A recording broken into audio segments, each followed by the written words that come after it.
డిస్కషన్లోకి వెళ్ళడానికి ముందు మన గెస్ట్లను ఒకసారి ఇవాళ పరిచయం చేసుకుంటే కాంగ్రెస్ పార్టీ అధికార ప్రతినిధి సామా రామ్మోహన్ రెడ్డి గారు ఉన్నారు.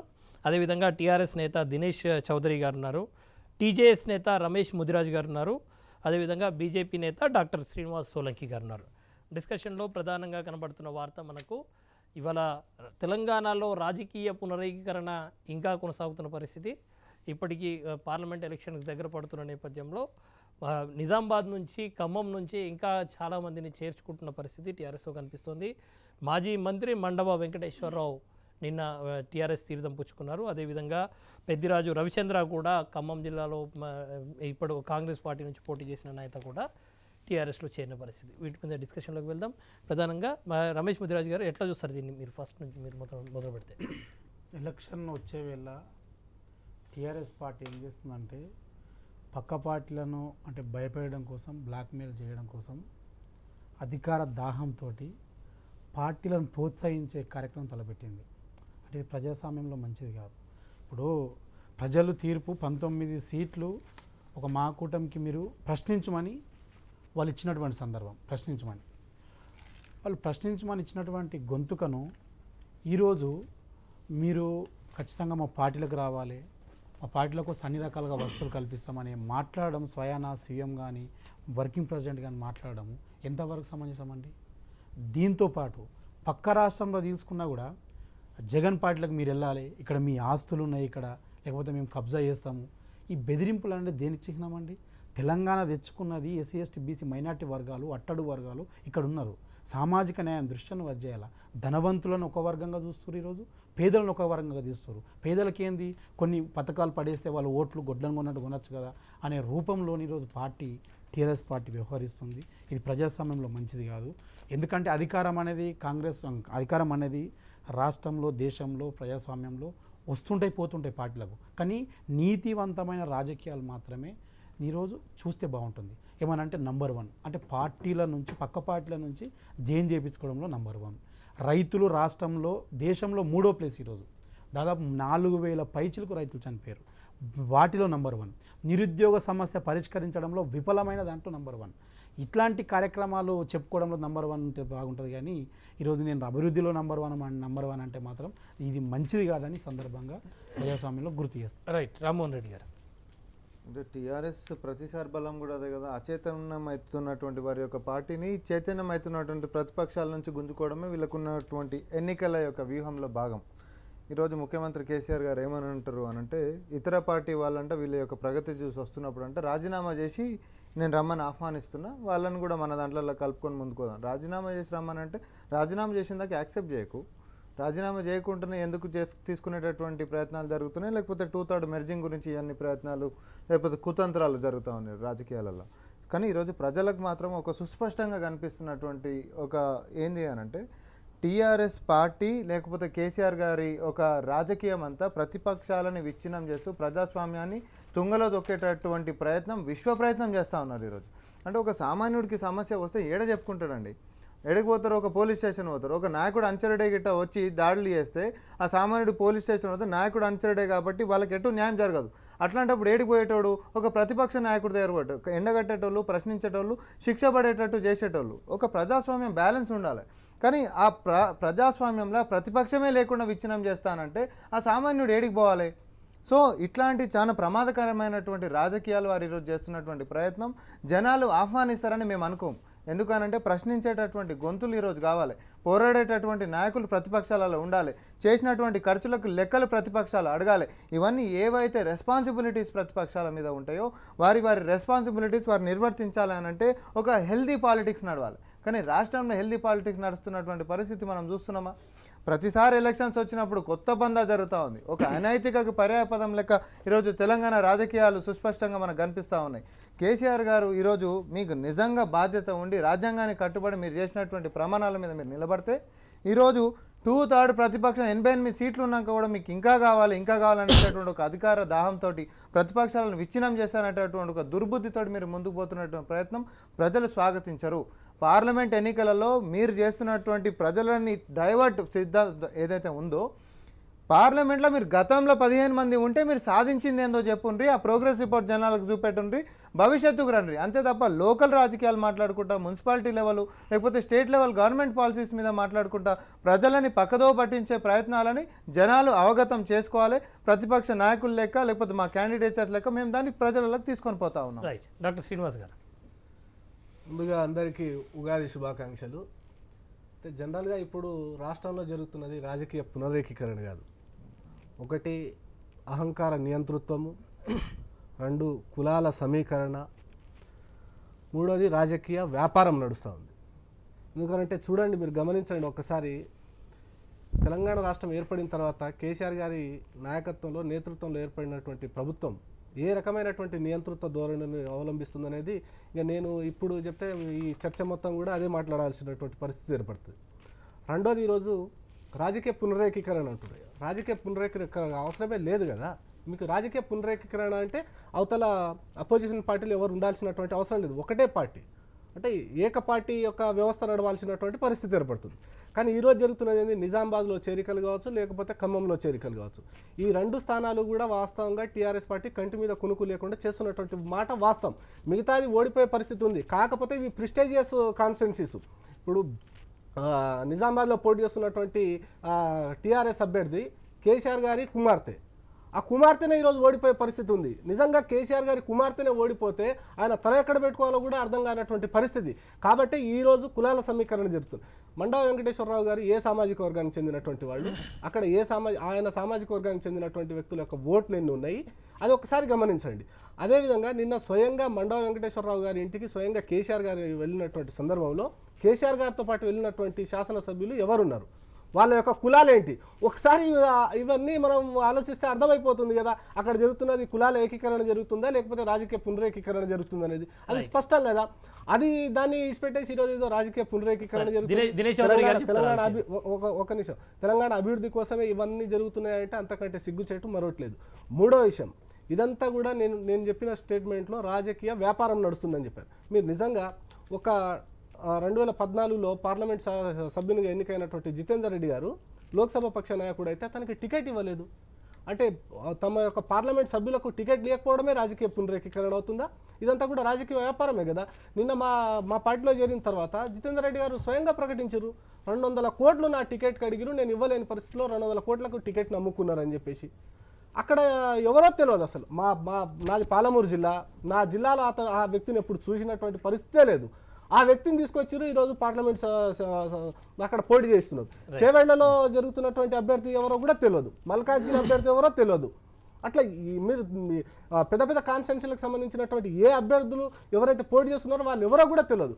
వీళ్ళంతా కూడా బడా వ్యాపారవేత్తలు ఉన్నారు, ధనవంతులు ఉన్నారు, పారిశ్రామికవేత్తలు ఉన్నారు. అదేవిధంగా నిన్న ఖమ్మంలో టీఆర్ఎస్లో చేరినటువంటి వ్యక్తి కూడా గ్రానైట్ వ్యాపారి, కోట్లాది రూపాయలు ఉన్నటువంటి వ్యక్తి. ఇదంతా ఏంది, వ్యాపారమే జరుగుతుంది కదా. ఇక్కడ రాజకీయ పునరేకీకరణకు అవకాశం ఎక్కడుంది? రైట్. దినేష్ చౌదరి, బలరాం గారు, తెలంగాణలో అన్ని పార్టీలకు సంబంధించిన నాయకులు ఈరోజు ఒకటే లక్ష్యంతో ముందుకు కదులుతున్నారు. తెలంగాణ అభివృద్ధి కానీ తెలంగాణ సంక్షేమం కానీ ఇక్కడ మరింతగా తీసుకోవాల్సిన బలోపేతానికి చర్యలు కావచ్చు, తెలంగాణ రాష్ట్ర హక్కుల పరిరక్షణకి, వీటన్నిటిలో భాగంగా వివిధ పార్టీలకు చెందిన నాయకులు అందరూ కూడా టీఆర్ఎస్ పార్టీలో చేయడం జరుగుతుంది. ఇంకోటి, ప్రతిపక్ష పార్టీ నాయకులు గగ్గోలు పెడుతున్నారు, వెళ్ళిపోతున్నారు. అరే, మీ పార్టీ నాయకులు ఇష్టపూర్వకంగా వస్తున్నారు కదా, ఎవరు వాళ్ళని చైన్లతో గట్టేసి తీసుకపోతలేరు కదా. మీరు నిజంగా కూడా మీ పార్టీ నాయకత్వంలో ఇది ఉంటే, ఒక ధైర్యం ఉండుంటే, నమ్మకం ఉండుంటే వారు ఎవరు రాకపోవు కదా. మీ పార్టీ విధానాలు ప్రజలకు నచ్చుతున్నాయి, వాళ్ళు ఓట్ చేస్తారు. ఓపెనింగ్ స్టేట్మెంట్ ఇంటరప్ట్ చేయొద్దు, నేను ఇంటరప్ట్ చేయలేను నిన్ను. సో ఆ విధంగా వాళ్ళు ఎవరైనా సరే ఇష్టపూర్వకంగా రేపు మీ పార్టీకి ప్రజలు నమ్మి ఓట్లేసి మిమ్మల్ని గెలిపించి మీకు అవకాశం ఇస్తారనుకుంటే వారు ఆగరు కదా అక్కడ. ఇంకొకటి, గత ఎన్నికల్లోనే మనం చూసినాము, ఈరోజు మాట్లాడే పార్టీలు అన్నీ కూడా ఒక జట్టుగా ఏర్పడి మాట్లాడి అన్నీ వ్యతిరేకంగా చేసిన తెలంగాణ ప్రజలు ఇవ్వాల్సిన మ్యాండేట్ ఇచ్చిరు ఆ రోజు. ఈరోజు అసెంబ్లీలో భాగంగా మళ్ళొకసారి ఈరోజున్న దేశంలో ఉన్న పరిస్థితులు, ప్రాంతీయ పార్టీలు క్రమంగా బలపడి జాతీయ పార్టీలన్నీ కూడా సొంతంగా రాలేని పరిస్థితులు ఏర్పడడం, ఇవన్నీ చూసిన తర్వాత ఎస్, తెలంగాణలో డెఫినెట్గా టీఆర్ఎస్ అతిపెద్ద పొలిటికల్ పార్టీ ఈరోజు.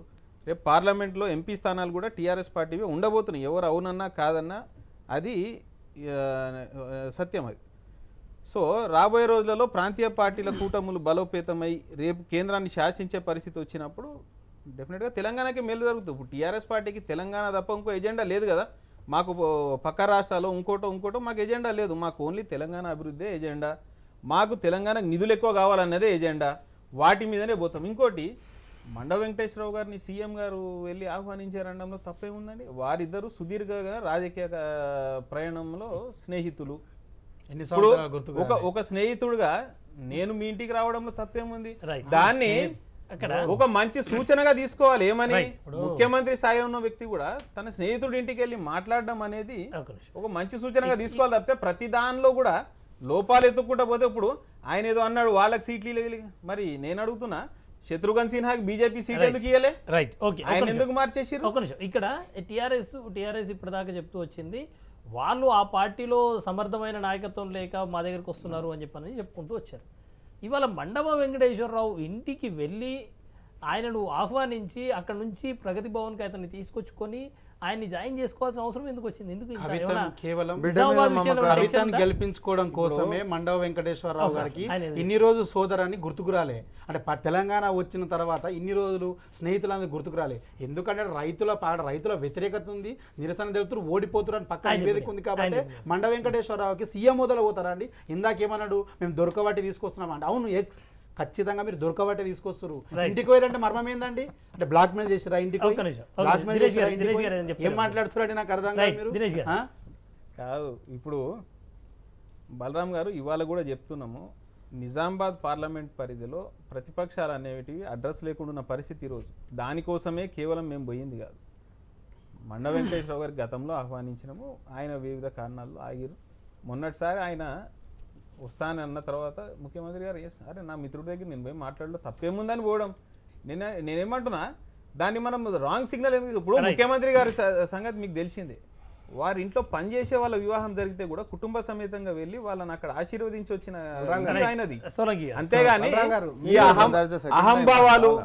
అహంభావాలు భేషజాలు లేకపోతే ఇంకొకటి చూపించే వ్యక్తిత్వం కాదు గారు. ముఖ్యమంత్రి గారు ఆ స్థాయిలో హుందాగా వ్యవహరించి ఒక వ్యక్తి దగ్గరికి పోయి ఆహ్వానించుకొని పిలిపించుకొచ్చుకుంటే మీకేం ప్రాబ్లం ఏంది? ప్రాబ్లం ఏం లేదు, తప్పు కూడా ఏం లేదు. మేము దాన్ని ఏం తప్పు పట్టట్లేదు. కాకపోతే మిత్రుడు చెప్పకుండానే రెండు విషయాలు చెప్తున్నారు. ఒకటంట వాళ్ళ పార్టీలో స్వచ్ఛందంగా చేరుతున్నట్ట. స్వచ్ఛందంగా చేరినప్పుడు నువ్వు వెళ్ళి గెలవాల్సినటువంటి అవసరం ఏముందండి? ఆయన వచ్చేస్తాడు కదా, నీ పార్టీలోకి వస్తాడు కదా. మరి నువ్వు వెళ్ళినావంటే ఆయన స్వచ్ఛందంగా రాలేదు కదా. రెండోది, గతంలో కూడా ఆహ్వానించినాము, అప్పుడు రాలేదు. కానీ ఇప్పుడు రెండోసారి ఆయన వస్తా అన్నప్పుడు మేము తీసుకున్నాం. అంటే గతంలో మీరు ఆహ్వానించారు కదా, ఆయన స్వచ్ఛందంగా ఏం పార్టీలో చేరలేదు కదా. రెండో విషయము, మనము వాళ్ళ నాయకుడు నడిసంద్రంలో వదిలేసిండు ఆయనని. మండ వెంకటేశ్వరరావు గారి నాయకుడు నడిసంద్రంలో వదిలేసిండు ఆయనని. ఆయన తెలంగాణ ఎదుగుదల కోసం నా వంతు కృషి నేను చేద్దామని వస్తుండు కదా. మా కొల్లాపూర్ నుండి ఎన్నికైనటువంటి శాసనసభ్యుడు హర్షవర్ధన్ రెడ్డి గారు టీఆర్ఎస్ పార్టీలో చేరినటువంటి సందర్భంలో ఏ రకమైనటువంటి స్టేట్మెంట్స్ వచ్చినాయో ఒక్కసారి మీరు మీ మీడియాలో చూస్తే మంచిది. వాళ్ళ ఫాదర్కి రావాల్సినటువంటి బిల్స్ క్లియర్ చేయలేదు. ఆ బిల్స్ క్లియర్ చేయకపోవడంతో ఆయన టీఆర్ఎస్ లో చేరాడు. టీఆర్ఎస్ లో చేరిన తర్వాత బిల్స్ క్లియర్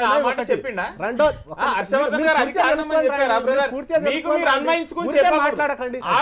మీడియాలో వచ్చినటువంటి వార్తలు అవాస్తవానా? ఉందా? మీడియాకేం పని లేదు. మాట్లాడితే కాదు కదా.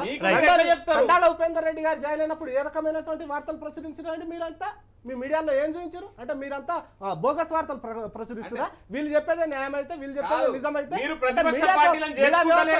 తప్పు చేస్తుందా? భారతీయ జనతా పార్టీ ప్రతిపక్ష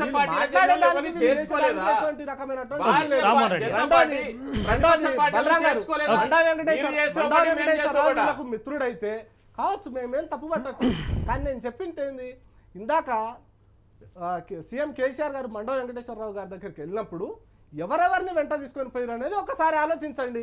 Yes, అంటే అక్కడ జరుగుతున్న ఏం ఇండికేషన్ ఇస్తున్నారు మీరు? మా పార్టీలో ఎవరిని తీసుకుపోవాలో మీరెట్లా చెప్తారు? 2009 ఎలక్షన్ తర్వాత వాళ్ళ పార్టీ నాయకులు వేరే చెన్నైలో పార్టీ DMK అధినేత స్టాలిన్ ని మీ నాయకుడు కేసీఆర్ ఏం మాట్లాడిండు? Right. కేసీఆర్ ఏం మాట్లాడిండు? చెన్నైలో చింతగడ్డ ప్రజలను స్టాలిన్ ని నరేంద్ర మోడీ మీరు చింతగడ్డని మాట్లాడు ప్రజలు. ఎందుకని నాకు అర్థం కాదు. మీరు అంతా ప్రజాస్వామ్యాన్ని కూలి చేస్తున్నారు. తెలంగాణ వచ్చిన తర్వాత ప్రజాస్వామ్యాన్ని కూలి చేస్తున్నారు. ప్రజాస్వామ్యానికి విలువ లేకుండా చేస్తున్నారు. దినేష్ గారు రామ్మోహన్ అయినా ఒక నిమిషం రమేష్ గారు ఒక నిమిషం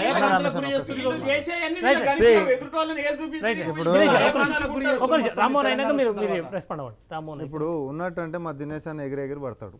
ఇది ఏంది అని అంటే నిజామాబాద్కి సంబంధించినటువంటి సుమారు 275 మంది రైతులు నామినేషన్లు వేసుకుని మన నామినేషన్లు వేసుకుంటే అందరు కూడా ఎవరు కూడా సింబల్ ఇవ్వలేనటువంటి పరిస్థితుల్లో ఈసీ ఉంది. దాని మీద హైకోర్టు కూడా పోయినారు. అవునా, మీరు రాజకీయం చేస్తున్నప్పుడు రాజ్యాంగాన్ని కట్టుబడి ఉంటున్నప్పుడు మరి కనీసం రైతులకి స్వతంత్రంగా పోటీ చేస్తున్నటువంటి అభ్యర్థులకు సింబల్ ఎందుకు ఇస్తలేరు? మీరు ఏం భయంతో మీకు ఈరోజు మీరు ఎందుకు ఈసీని ఇన్ఫ్లుయెన్స్ చేసేటటువంటి ప్రయత్నాలు మీరు చేస్తూ ఉన్నారు? ఈరోజు వాళ్ళు కోట్లకి ఎక్కేటటువంటి పరిస్థితి ఎందుకు వచ్చింది అంటే బిడ్డ మీద మమకారంతో ప్రతిపక్షాలలో ఉన్న నేతల ఇంటికి ఈరోజు నీ చెప్పులు అరిగేటట్టు తిరుగుతావు, లేకపోతేనేమో నీకు నోటికి వచ్చినట్టు మాట్లాడతావు. అంటే మీకు ఎట్లా పడితే అట్లా, ఎట్లా తిప్పుకుంటే అట్లా. ఈరోజు ఏమనంటే మా సంక్షేమాలు చూసుకొని వస్తున్నారు అని చెప్పి మాట్లాడుతూ ఉన్నారు. నేను నిన్నటి సంఘటనలు రెండు చెప్తా. ఒక గర్భిణి కనీసం ప్రభుత్వ ఆసుపత్రిలో రక్త పరీక్షలు లేకపోతే రక్త పరీక్షల నుంచి ఆసుపత్రికి వస్తున్న మాత్రం మార్గమధ్యంలో ప్రసవించినటువంటి పరిస్థితి ఈరోజు తెలంగాణ రాష్ట్రంలో ఉంది. ఈరోజు ఒక అంటే అన్యాయంగా అక్రమంగా ఒక లంచం ఇయ్యలేనందుకు ఒక సామాన్యుని తంబాన్ని కట్టేసి కొడితే ప్రజలందరూ వచ్చి ప్రశ్నిస్తున్నారు అంటే ఆడికించి పారిపోయిన పరిస్థితి మీ పార్టీ నేతలది ఉంది. ఈరోజు సంక్షేమాన్ని చూసి ఏముందని చెప్పి వస్తా ఉన్నారు. ఏంటంటే బెదిరింపుతోటి మాత్రమే ఈరోజు నాయకులను గుంజుకోవడము, లేకపోతే ప్రజాస్వామ్యాన్ని విచ్ఛిన్నం చేయడము, లేకపోతే తప్పుదారి పట్టించి రాజకీయాలు మాట్లాడడం తప్ప వీళ్ళు చేస్తున్నటువంటి ప్రగతి లేదు, సంక్షేమం అంతకంటే లేదు. రైట్ దినేష్ గారు. ఇప్పుడు మిత్రుడు రామ్మోహన్ రెడ్డి ఉన్నత విద్యావంతుడు. ఈసీ అనేది స్వయం ప్రతిపత్తి గల ఒక రాజ్యాంగబద్ధ సంస్థ. అది రాష్ట్ర ప్రభుత్వం పరిధిలో ఉండదనే విషయం ఆయనకు తెలిసి ఉండాలి. అయినా కూడా అది తెలిసి అన్నాడో తెలియకన్నాడో ఆరోపణ చేయాలన్నాడో నాకు అర్థమవుతలే. ఈసీని మేము ఎట్లా నిర్ణయింపగలుగుతాం? సెంట్రల్ ఎలక్షన్ కమిషన్ ఆధ్వర్యంలో జరుగుతున్న ఎన్నికలు వాళ్ళు ఇవ్వాల్సింది. వాళ్ళ తరపున మీరు ఇస్తలేరు మేము ఇస్తలేరు, మా ప్రగతి భవన్లో కూర్చొని మేము రాస్తున్నామా, ఈ గుర్తు వీళ్ళది మేము ఎలాంటి చేస్తున్నామని ఆర్డర్లు ఇస్తామా? ఏం మాట్లాడతారండి? నువ్వు దాని మీద బాధ్యత లెక్క రెస్పాన్సిబిలిటీ తీసుకున్నప్పుడు ఎలక్షన్లు వాళ్ళకి ఎలక్షన్ అనేది ఎలక్షన్ కమిషన్ నిర్వహించాలా, రాష్ట్ర ప్రభుత్వం నిర్వహించదు. ముఖ్యమంత్రి ఎవరు? కూడా కాదు, ఈ రాష్ట్ర ముఖ్యమంత్రి ఎవరు? పార్లమెంట్ ఎన్నికలు, అసెంబ్లీ ఎన్నికలు మీరు అఖండ మెజారిటీ తోటి గెలిస్తే ఢిల్లీ పోయి సీసీ ముందు దండాలు పెట్టొస్తారు. మాట్లాడతామా? మీరు ఏం మాట్లాడతారండి? మీరు అఖండ మెజారిటీ తోటి గెలిస్తేనేమో సీసీ దండాలు పెట్టొస్తారు. ఒక నిమిషం. ఈరోజు ఒక రాష్ట్ర ముఖ్యమంత్రి కాపాడాల్సిన బాధ్యత అన్ని ఎలక్షన్స్ ఇట్లా ఇన్ఫ్లుయెన్స్ చేసుకుని బయటపడే ప్రయత్నం చేస్తారా? నేను ఒకటి అడుగుతున్నాండి బలరాం గారు, ఈయన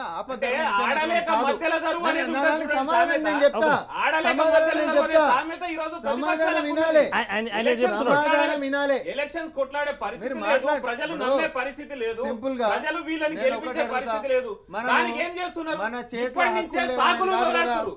ఓటమికి వీళ్ళ సాకులు ఏమున్నాయి వీళ్ళు దోలాడుకుని ఇప్పటి నుంచే ప్రచారం చేస్తున్నారు. మన చేతిలో హక్కులు లేవనేది కాదు కదా. ఈరోజు ఎన్నికలు వస్తే నువ్వేం ఆపద్ధర్మ ముఖ్యమంత్రి కూడా కాదు, రాష్ట్ర ముఖ్యమంత్రివే కదా. ఈరోజు నీ మనుషులే, నీ పౌరులే, నీ ఓటర్లే, నీ స్థానికులకే ఒక హక్కు రాలేనప్పుడు కొట్లాడాల్సిన బాధ్యత నీ మీద ఉందా లేదా? కూతురు కోసం ముందుకు పోతావు, పోయిన ఎన్నికలలో అఖండ మెజారిటీతో గెలిస్తే రెండు చేతులు దండాలు పెట్టొస్తావు. నేను చెప్తున్నా ఏంటంటే క్లోజ్ చేయండి మీరు ఒక మాటలో చెప్పండి. మొత్తం సబ్జెక్ట్ మీద బ్యాలెట్ ఎలక్షన్లలో 3 సీట్లు ఎమ్మెల్సీ ఎలక్షన్లు విద్యావంతులు, ఉన్నత విద్యావంతులు బుద్ధి చెప్పిన చరిత్ర ఆల్రెడీ రాష్ట్రం మొత్తం చూసింది. ఫస్ట్ పాయింట్, మీకు నిజంగా చిత్తశుద్ధి ఉంటే రైతులు మీ కూతురు పైన నామినేషన్ వేసిలు కదా, మీరు రెఫరెండంకి వెళ్ళని ఉండే. అవును, నేను బ్యాలెట్ ద్వారా వెళ్తున్నా, ఈవీఎంల ద్వారా ఎలక్షన్ ఎందుకు మొరబెట్టుకోండి పోయి బతిమలాడుకున్నారు. ఈవీఎంల ద్వారా ఎలక్షన్లు జరపకపోతే నా కూతురు ఓడిపోతుందని భయపట్టిరు. ఈ రోజు ఒక చట్టం రావాలండి, ఆటోమేటిక్ గా సభ్యుడు పార్టీ మారితే సభ్యత్వం అనేది ఆటోమేటిక్ గా రద్దు అయిపోవాలి, చట్టం రావాలి. గతంలో 2009 టీఆర్ఎస్ పార్టీ చీరి చింతకు కడతారని స్టేట్మెంట్ ఇచ్చింది. శ్రీనివాస్ గారు మీరు ఒక మాటలో చెప్పండి. అంటే కేసీఆర్ గారు వాళ్ళ పార్టీ అనుకుంటున్నంత అమాయకులు తెలంగాణ ప్రజలు కారు.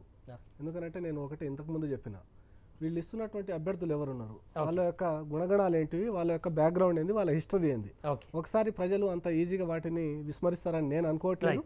వీళ్ళు చేస్తున్నటువంటి అభ్యర్థుల యొక్క ఎంపిక ఏదైతే ఉందో అదంతా కూడా ధన ప్రవాహం మీద ఆధారపడి ఉన్నాయి. మీరు నవ్వితే కాదండి, అంత వెటకారంగా బలరాం గారు నేను చెప్పాల్సింది నేను చెప్తాను, నేను దాంట్లో లేదు. వీళ్ళ నవ్వు ఎంత వెటకారంగా ఉందంటే నేను చెప్పింది ఏమైనా అవాస్తవా?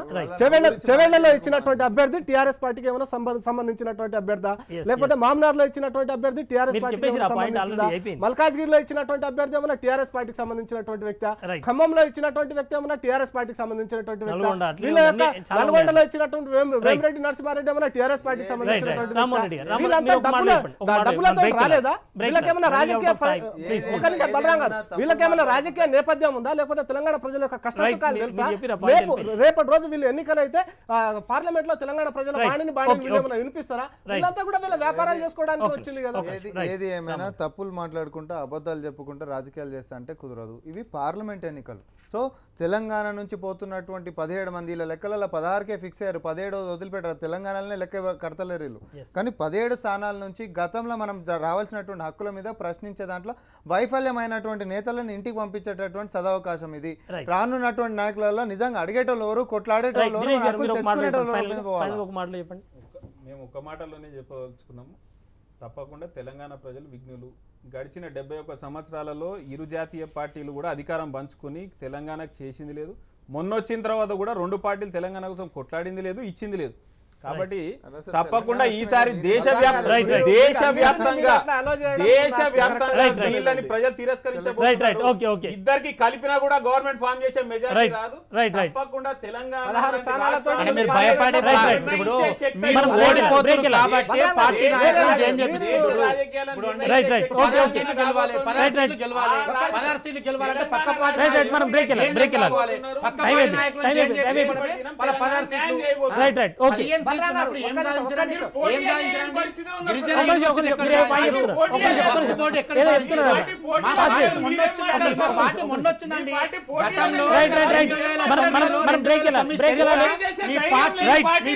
ఏది ఏమైనా పార్లమెంట్ లో సమీకరణాలు మారుతున్నాయి.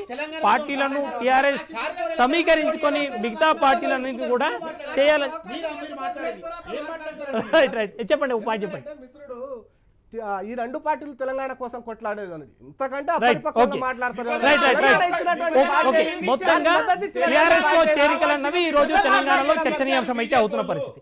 మరొక కీలకమైన అంశానికి మనం వెళ్లాల్సి ఉంది. 25లోగా పరిషత్కి నోటిఫికేషన్ రాబోతోంది. స్థానిక సంస్థల ఎన్నికల్లో పరిషత్, మండల పరిషత్, ప్రజా పరిషత్, జిల్లా పరిషత్ ఎన్నికలు జరగబోతున్నాయి. వీటికి సంబంధించి పార్లమెంట్ ఎన్నికలకు సంబంధించిన రిజల్ట్ రావడానికి ముందే పరిషత్ ఎన్నికల రిజల్ట్ రాబోతున్నాయి. ఎందుకు ఇంత హడావుడి జరుగుతుంది, ఎవరికి మేలు జరగబోతోంది? అయితే ఇవి కూడా బ్యాలెట్లో జరగబోతున్న నేపథ్యం. మరి ఏ పార్టీలు స్వాగతిస్తాయి, ఏ పార్టీలు వ్యతిరేకిస్తాయి?